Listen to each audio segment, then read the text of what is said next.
اوس د حکومتونو د پرمختګ دپاره یو حکومت د جوړونې دپاره د ښې ادارې دپاره یا د ښې ادارو د جوړونې دپاره چې د بیا څه شی کول پکار دي یا څنګه ترتیب سره دا پرمختګ کولی شي. زموږ مخې ته په نړۍ کې بیا ډېر مثالونه دي. لکه مثال له خبرې اوس په مادي لحاظ سره که وګورو د چین پرمختګ دی یا د سنګاپور پرمختګ دی یا په دې اواخرو کې د بنګلادیش یو څه پرمختګ دی، د هند پرمختګ یا د نورو هیوادونو پرمختګونه دي چې دوی مادي لحاظ سره پرمختګونه کړي دي. د دې دپاره بیا یو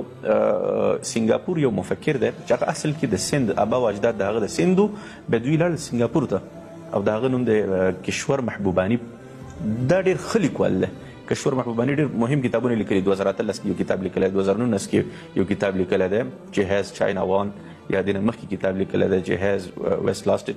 یا لکه آیا غرب وبایلله یا چین وګټله. داسې عجیبو ښه نومونو باندې کتابونه هم لیکلي دي او کتابونو کې ماخیان ښې مفکورې دي پکې ځینې ښه حقایقو ته اشاره کړې ده. هغه یوه تیوري ده، د هغه یوه نظریه ده د هیوادونو د پرمختګ په باره کې د MPH په نامه باندې. NPH د یو د دغه هر لفظ د یو ابتدایي دغې راخیستې ابریویشنز دي. په دې کې دا وایي د M معنا دا ده میریټوکراسي. دا وایي چې هر هیواد غواړي پرمختګ وکړي، اول نمبر باندې هلته باید میریټوکراسي قوانین جوړ شي، قوانین یا اصول جوړ شي. دا اصول دغه هیواد. میریټوکراسي چې ته وایي په میرټ باندې، د میرټ په بنیاد باندې. د میرټ بنیاد څه ته وایي؟ معنی دا ده چې هر کله په یو هیواد کې یو وزیر منتخبیږي، والی منتخبیږي، یو افسر منتخبیږي، یو گورنر منتخب کیږي، یو قومندان، چې هر څوک د نظام ته د سیستم ته رادننوځي یا په دې سیستم کې انټیګریشن کوي یا انټیګریټ کیږي، هغه باید په میرټ باندې، په استعداد باندې، چې هر کله د هیواد یا د اداراتو هر فرد دپاره دا قانون دا اصول جوړ شي چې هغه په مکتب کې څه ریکارډ دی یا که مکتب کې نه په پوهنتون کې څه ریکارډ دی، د هغې نمرې ته وکتلی شي، د هغه استعداد ته وکتلی شي، د هغه نه امتحان واخیستلی شي. د هغې نه بعد بیا هغه وړو ادارو ته دغه شي، بیا د وړو ادارو باندې د دې ریکارډ وکتلی شي چې دا په وړو ادارو کې څنګه و. د هغې نه بعد بیا د پورته رینکینګ چې دی د خپل کار مناسبت سره چې ته څومره کړنې کړي دي، څومره کار یې کړی دی، د هغې او لاسته راوړنې د هغې په بنیاد باندې ته پروموشن یا دې ته پرمختګ ورکړی شي په ادارو کې، دا بیا رفته رفته لوی ادارو ته ورسیږي. نو کشور محبوباني وایي چې هر کله په یو هیواد کې میریټوکراسي نو هلته به استعدادونه رامخې ته کېږي، قومونه به یا حکومتونه به استعدادونه چلی. او که چېرته دا نه وي نو بیا به واسطې پکې، مثال له خبرې تره به وراره راولي، ماما به خوریه راولي، کاکا به چې وراره راولي یا به ماما زوی د کاکا زوی راولي. دغه شان د خپلوان په دې اداراتو کې به چې دی د خپلوان یا خپلوي دا به پکې زیاته شي. او چې کله دا زیاته شوله، مثال له خبرې اوس یو اداره ده، ته په هغه اداره کې چې ښه با استعداده وي، وراره دې راوست، وراره دې با استعداده نه دی، هغه دې بلې ادارې ته منتخب کړه، هغه اداره ورو ورو فلج کېږي. که نن نه سبا ده، که سبا نه یو میاشت بعد، یو میاشت بعد نه یو کال بعدي.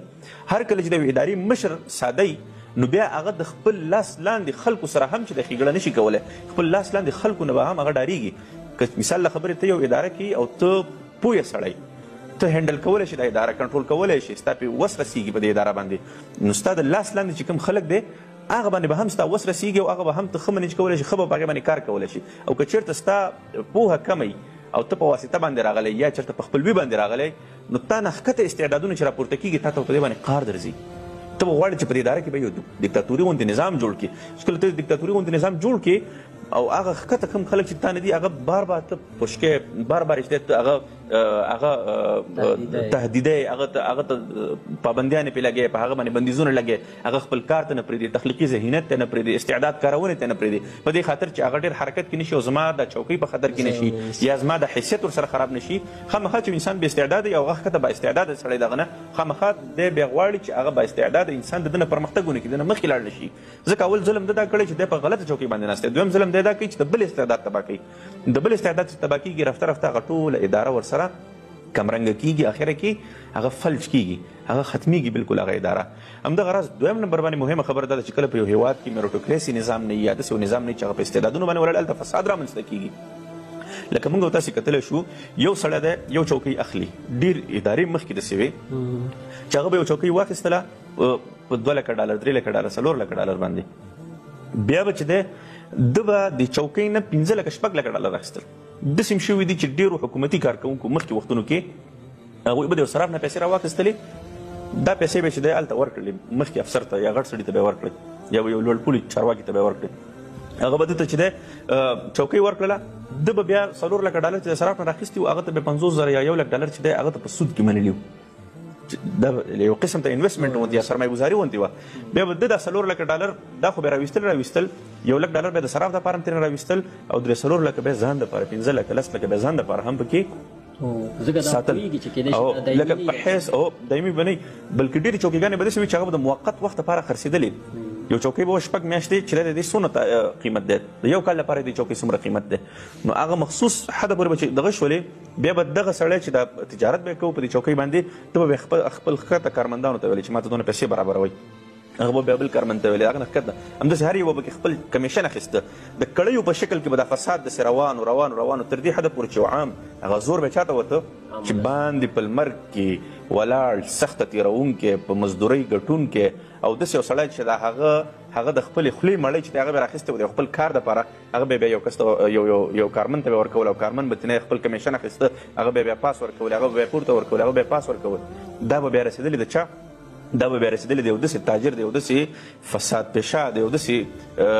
د اخلاقي رذیلو نه ډک انسان ته به رسېدلي چې هغه به بیا په دې پیسو باندې عیش او عشرتونه کول په نورو هیوادونو کې چکرې وهه په نورو هیوادونو کې مزې کوه خپلو اولادونو پیسې پیشینده غټ غټې موټرې چې دی ګرځوه ځان سره وړوکې ماشوم به باډیګارډان به ځان سره ګرځول د شراب او کباب او فحشا او عیاشۍ دا پیسې د دوی نه وې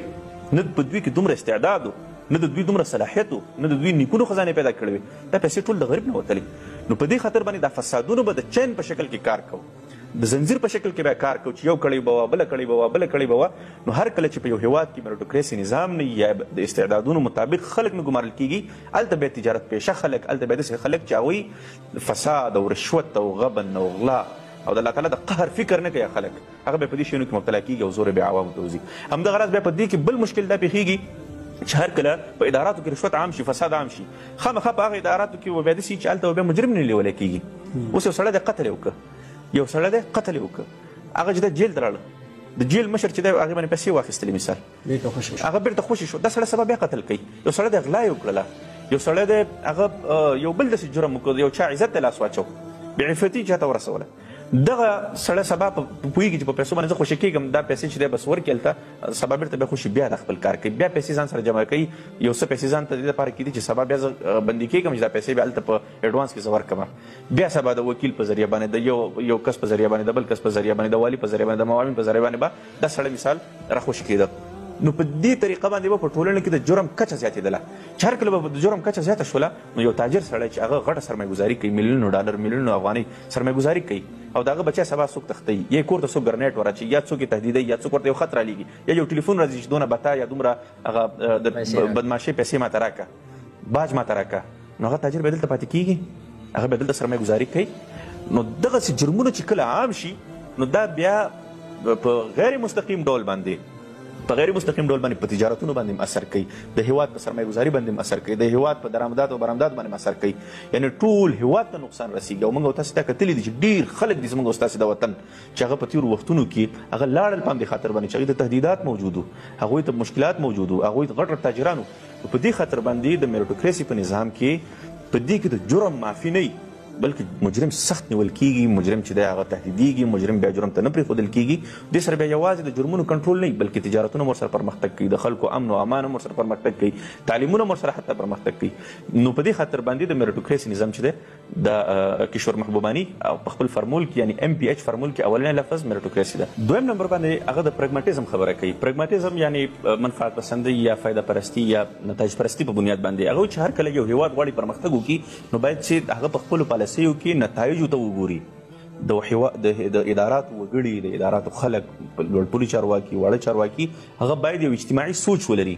چې دغه څیز دا کار زه کوم یا دا عمل زه کوم دا زما هیواد ته یا قوم ته فایده باندې دی او که نه دی که چېرته نه نو باید چې دا ونه کړي لکه مثال د خبرې اوس یو شخص دی او هغه چې دی یو اداره کې یو غټه اداره کې دی یو غټ پوسټ باندې یو لوړپوړی چارواکی دی هغه ته دا یو ټیکه ورته حواله شوې ده د سړکونو جوړونې اوس د سړکونو جوړونې دپاره د سره دوه لارې دي یا خو دا لاره ده چې د مختلف شرکتونه راوواړي 10-15 شرکتونه راوواړي د هغې ارزیابي وکړي د هغې انجینران وګوري کاري وګوري ریکارډ یې وګوري خلک یې وګوري د هغې نه بعد چې دی هغې کې یو قسم ته داوطلبي شروع شي چې هر چا په کم نرخ باندې وکړ کم نرخ باندې څوک کوي ښه کیفیت او ښه نرخي بس هغه ته هغه ټوله دغه ورکړي پروژه ورته ورکړي دا اوس یو قسم ته منفعت د هیواد په منافع باندې دی د هیواد په فایده باندې دی په ښه نتایجو باندې بنا خبره یو قسم مثال هغه خپل وراره ته یا خوریا ته یا ماما زوی ته یا کاکا زوی ته وړوکی شرکت رجسټر کړی په حکومت کې هغه سره د خبره جوړه کړي ورته وایي چې ګوره دغه پروژه ده دا زه ورکوم خلکو ته زما په لاس کې ده ته داسې وکړه چې ته راشه اخرنی سړی د مثال د یو سړک دپاره 1 کیلومتر سړک دپاره چې د هغه 10 میلیون یا 15 میلیون افغانۍ دي اخري نرخ د هغه دی ته داسې وکړه چې راشه 9,50,000 افغانیو باندې نو د خپل وراره یا خپل خوریه چې دی دا د شرکت دغه په ترو قانوني شرکت په ترو باندې راشي او دا 9.5 لکه یا 9,80,000 باندې هلته خپله داوطلبي د خپل نرخ وړاندې کړي هغه حکومت یا قانون خو مجبوره دی چې هغه ټولو نه کم نرخ ته وړاندې کړي یا قانوني اصول دا دي نو هغې ته ورکړي بیا چې دته کله ورکي نو د سره بیا د پوره چارواکي شریک نو که چیرته په دغسې بنیاد باندې کارونه کیږي یا په داسې بنیاد باندې ادارات چلیږي نو دغه ادارات بیا ناکامي سره فل سره مخ کیږي نو هغه بیا چیک هم نشي کولی هغه بیا فساد په هغې کې وي خامخا هغه سړی هم ځان ته چارواکي هم ځان ته څه ساتي ورپسې د ورارت هم ساتي ورپسې نور دغه کې یو طرف بل طرف هغه میټیریل چې کوم استعمالیږي تارکول استعمالیږي یا نور چې مواد په سرکونو کې استعمالیږي هغې په کیفیت کې هم فرق راځي انجینرانو کې هم فرق راځي نو په دې خاطر باندې دا چې کله فیصلې د ذاتي منفعت په ځای باندې د هیوادونو د منفعت دپاره شي نو هغه هیوادونه پرمختګ کولی شي دریم نمبر باندې اولنی لکه میریټوکراسي ده دویم پرګماټیزم ده او دریم نمبر باندې اچ په نوم چې هغه دغه کوي هونیسټي ده ایمانداري ده هر کله چې په اداراتو کې ایمانداري نه وي اداراتو کې مشکل نه وي مشکل وي اداراتو کې چې د الله تعالی نه ډار نه وي په خلکو کې په چارواکو کې نو هغه بیا څه سر پکې دی د هغې سر لاس کې قوت وي دا ټولو خلکو ورته د قوت تسلیم کړی یو مسؤلیت ورته سپارل شوی هغه بیا هر څه کولی شي هغه بیا په یو چا باندې تیریم کولی شي د یو چا حق هم خوړلی شي هغه سره ډېرې لارې ډېر اختیارات ورسره وي هغه د خپلې یوې غوسې سړولو دپاره ټول قومونه تباه کوي خلک تباه کوي په دې فکر کې نه چې زه څه کوم هغه بیا ځان دپاره هر څه خوښوي هغه د خپل خواهش پوره کولو دپاره د خلکو په ضرورتو باندې خپې کېدي نو په دې خاطر باندې ایمانداري د دپاره تر ټولو مهم څیز ده چې هر کله دغه 3 څیزونه په حکومتونو کې راشي په اداراتو کې راشي نو دغه حکومتونه بیا کامیابیږي اوس ما په نظر باندې یو څلورم څیز چې دی هغه د دپاره بیا ډېر زیات مهم دی چې هغه د 3 وړه بیا کنټرول کولی شي هغه د یوې داسې ادارې تشکیلول یا جوړول دي چې هغه اداره د مشرانو په لاس کې او هغه اداره بیا په ټولو اداراتو باندې خصوصي نظر ساتي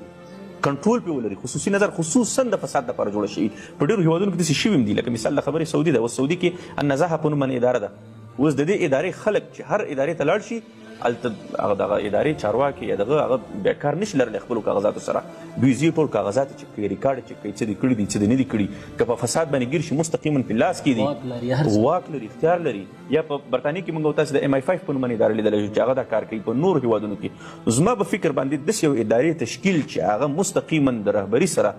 مشرانو سره هغه تر نظارت لاندې چې هغې پورې د واسطې رسېدل ناممکن وي دومره په سټرکټ یا په قوي قوانینو باندې بنایي نو دغه ادارې بیا په ټولو اداراتو باندې کنټرول د خلکو شکایات هم واوري د فساد شکایات هم واوري بلکې باقاعده زه هم چې باید تجربات وکړي په خلکو باندې چې څه روان دي په رشوتونه څوک اخلي کوم ځایونو کې فساد کیږي په کومو ځایونو کې مشکل دی هغه چې دغه مشکل حل کیږي دغه فساد ورځ تر بله ختمیږي دا ادارې به بیا خپل سټنډرډ ته راځي دا به خپلو معیارونو ته راځي دغه ادارې به بیا پرمختګ کوي دا ادارې به بیا پیسه جنریټ کولی شي روپۍ به چې دی یا افغانۍ به چې دی یا ډالر به چې دی هغه به تولیدولی شي د هیواد اقتصاد به ورسره ښه کېږي بودیجه به ورسره برابرېږي فساد به کمیږي قوي خلکو ته د هیواد د هیواد هوښیارو خلکو ته د هیواد پوهه خلکو ته به چې دی په لاس باندې هغه د کار به چې دی اهل کار ته سپارلی کېږي نو په هیواد کې به د تعلیم د علم د پوهې قدر ورسره پیدا کېږي او چې کله قدر پیدا شي نو ذهانت به ورسره قوي کېږي ذهانت به پیدا کېږي په اداراتو کې نو په دې خاطر باندې د یو هیواد